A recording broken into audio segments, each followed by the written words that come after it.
Terrarian in the Dungeon, Chapter 37, Fan Fiction by Azazyel. Please subscribe to this YouTube channel for listening and patreon.com/Azazyel to read all of his stories. I was awoken in the morning by the feeling of Beatrice's curvy form burrowing into my blankets, but it seems the actual thing that had her move to begin with was Seshat, who came into the room and was silently walking/stalking towards us. But as my eyes snapped to her, she stilled like a cat in the midst of pouncing but ended up getting caught. The cat goddess pouted at being caught, but she shrugged and continued to walk to us with a sway to her hips as she finally stood over Beatrice and I. "Beatrice, it's time to wake up, you little morsel." Seshat spoke aloud, making the cow beastkin burrow her head into my chest and pull the blanket over her head as she attempted to avoid waking up. "Come on, wake up." I chuckled as I gave her a good shake, which made her groan as her eyes lazily opened up with her dull brown eyes staring up at me. "It's time for you to get your tag of ownership, I guess," I spoke, looking up to Seshat, who nodded before leaning down to pull off the blanket that lay atop us. Can I at least get a shower first?" Beatrice asked embarrassedly, as the scent of our joining, let alone the sticky feeling, was a bit of a mood killer for the event of her getting her own fauna. "Bah, fine, take Jake with you. Belle is already up and ready to go to the Loki Familia as the whole boss party event is today." Seshat reminded me, making me groan at how the weekend had crept up on me too damn soon. I wanted to pad out my stats more, that way when I killed the next 3 bosses in the Eye and Brain of Cthulhu and the Eater of Worlds, I could level up with damn near or perfect stats. But I suppose it will all work out even if I take a couple more days.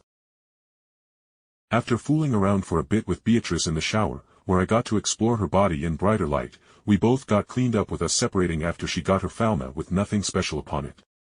"Alright, Belle, you ready to go?"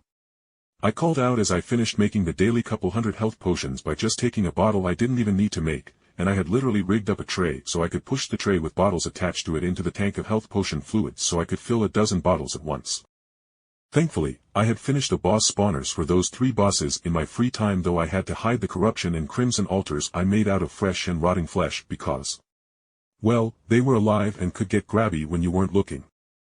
And neither Hestia nor Seshat were into tentacle play, thank all the deities within Tenkai for that.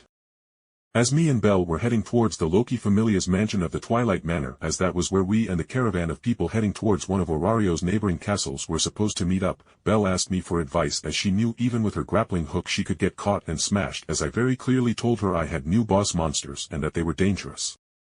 I will explain when we get into things, so I don't have to repeat myself a dozen times. Just keep moving no matter what.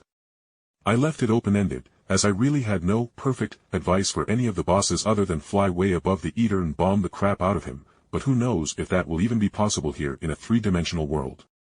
Once we arrived at Loki's Twilight Manor, it was a bit of a madhouse, as the whole street in front of the manor was filled with covered carriages, obviously for carrying supplies and people from Orario to the site of the soon-to-be-destroyed castle. To say nothing of the crowd of people loading up into the carriages along with supplies.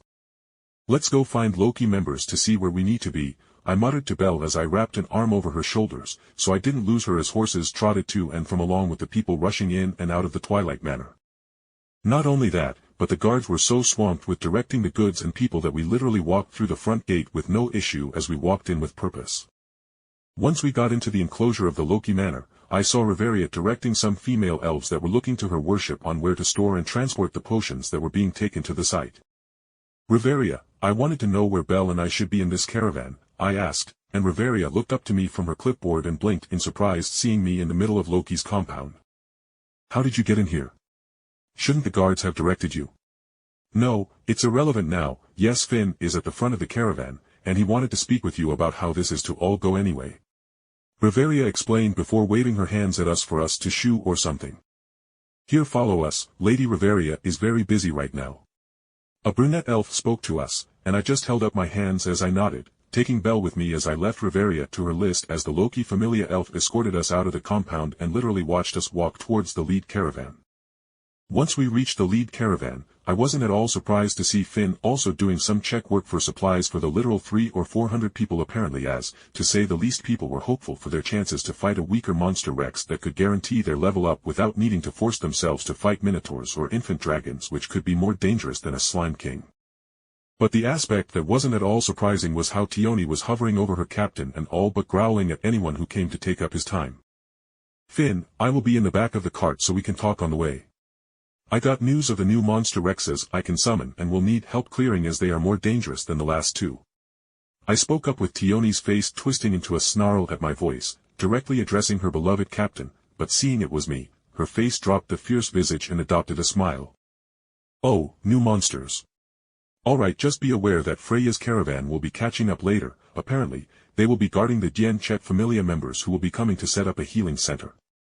He told me even though I had no idea why he saw fit to share that information before I realized he was telling me that if the new monsters were so dangerous, we should leave them till Freya's adventures got there. But he told me in that way he could save Loki Familia's face rather than just saying, just in case the monsters were too dangerous, let's just wait. On the way to the castle, Finn joined us in the cart allowing one of his level 3 Familia members apparently drive the cart, so I began to explain to him the general abilities of the three bosses, though I made sure to not share their names as the whole Cthulhu and Eater of Worlds bit could drive the deities of Ororio into doing something stupid to say the least. So how long or huge is the new centipede-like monster you mentioned? Finn asked, and I shrugged as my estimates for the Desert Scourge were wrong with the monster being almost double the size I mentioned, but people never really called me on it, as it was already so huge it made little difference. I cannot say, but putting level 2s and 3s against it will only lead to their deaths, probably. Even if it's solo focused on me. I replied wryly as I realized I needed to get stuff that drew aggro away from me, even if that would lead to other people's deaths. Belle's hand that was on my arm flexed and she asked. Jake, but as a level 1, shouldn't you not be summoning such a monster to begin with? At that question, even Finn's eyebrow rose as he looked at me with interest, and I knew he was going to take whatever I said to put in a bit of a psyche file or something. I would like some of the drops that come out of the monsters. Not only that, but facing those will obviously give me the Excelia I need to level up as well.